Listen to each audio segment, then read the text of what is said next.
Marvin, have answered all the questions you But want. that was on top of the street. That's correct. The street debt. Yes, that's correct. Street debt's already been on your roll for a year now, so.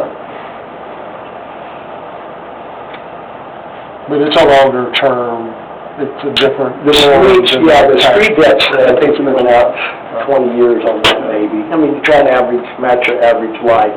The reason we're borrowing so short here on this one, Councilperson Holland, is you expect to get a recovery. Right. And if you don't, or if it gets delayed under current law, we can refinance that for a longer term later, if we'd like to. Our hope is, of course, that a couple of things happen. One, you get a recovery and we're able to pay it, and two, we look at the rate structure and everything else within the city and try and make balancing there we can. The 10 cents, all that's in the 10 cents. That's correct, sir. Right now it is. Any more questions for Craig or Marvin regarding the proposed tax rate? Do we have anyone in the audience who wishes to speak during this public hearing? This is over the proposed tax rate. Hearing none, we will close the public hearing at 7:23.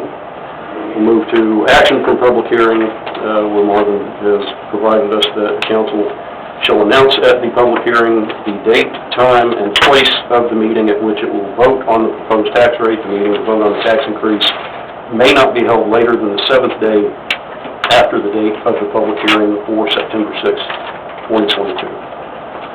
So next Tuesday at 7 o'clock?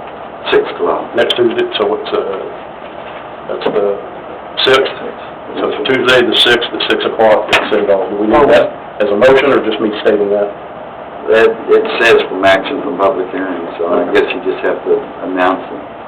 Marvin, are we starting all of our meetings at 6? No, sir. I put that one down at 6 o'clock. If we have a workshop, we usually do the TERS tonight. I know, but but I understood that's where we're going to actually vote on the tax rate. Right. 6 o'clock next Tuesday. So that would be the beginning of the regular council meeting for that night. Yes, sir. Okay. No, That's a special meeting. But it's but Steve just means the council meeting. It won't be a work session and then. No. One additional comment to make is, we're out in the market now taking offers on the $1.7 million tax note that we want to issue. Those are due tomorrow. I think they're tomorrow, it's either tomorrow or Thursday.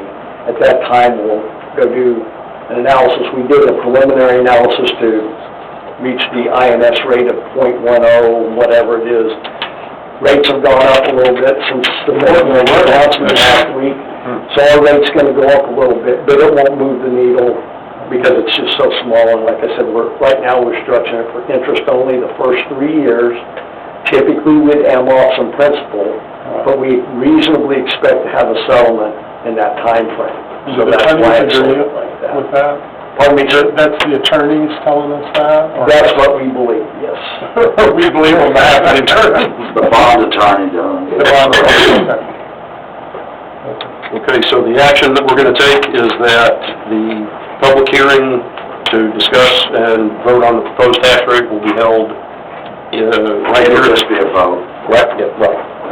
The vote on the proposed tax rate will occur at City Hall on Tuesday, September 6th at 6 p.m. That's the action on number 11. Thank you, Greg. When we're setting the rate that we're going to vote on, is that night? That night. Okay. But just point of order, we'll have to approve the budget first and then the tax rate. Right. That night. Yep. So we do the budget tonight. Was it also a public hearing? Yeah, the budget's a public hearing. But we have to actually approve the budget before we do the tax rate.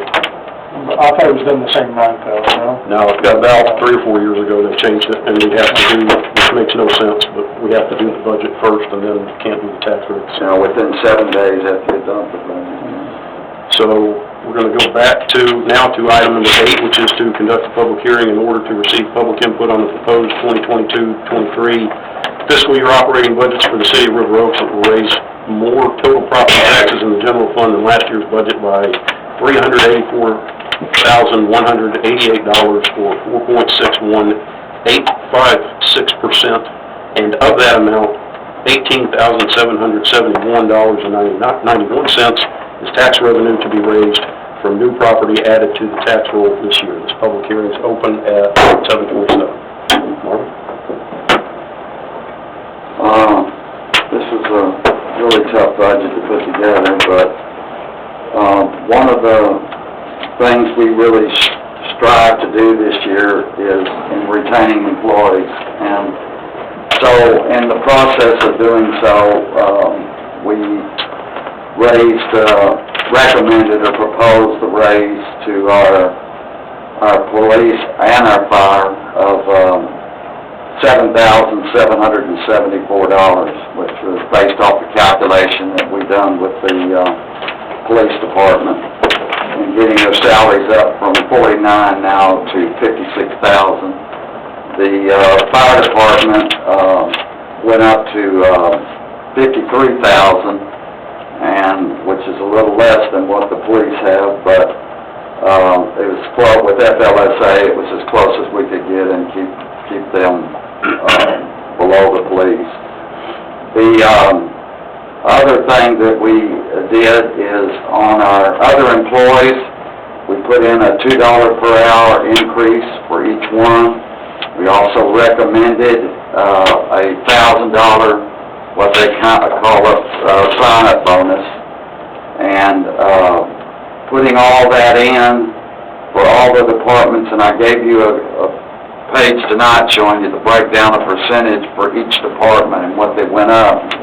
You'll all notice when you do the one with all the benefits, it's less percentage, and that's because TMRS went down on their rates this year, which made a big difference.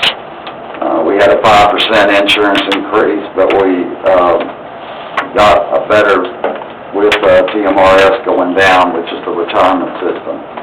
Most of the things on your benefits pretty well stay stable. They're not based off your salary increase, but your FICA and things like that are. So when we calculated it all in, and today I did a spreadsheet on each one, you can notice that about, in the general fund, it came up to about 14.8% increase for all of them. Interesting thing about general fund is you have to note that 54 of your employees are out of the general fund. Out of the water fund, it was more like, I think it was 18%. 17.32. Yeah, and it does include another employee, but it's replacing employee that we've already cut that position up front. And it's because this year, and Gordon can get into more detail if you need to know anything about that, it's involving the new lead and copper rule that EPA is having a time with. So even by doing that, and on the water fund, we were able to come out in the black by, really what you've got is 12,000, but there's actually 10,000 transferred from EDC, so it's really 17,000 in the black with no water rate increase. However, it does include a sewer rate increase, and the reason for that is the city of Fort Worth handed us, they revised it to a 12.82. I calculated 11.1 increase for us by taking the amount that would be increased, calculating it by 12 months, and I came up with an 11.1% increase, but that's on the sewer only. And when would that go into effect? That would go into effect November 1. It'd be in the October billing, but November 1.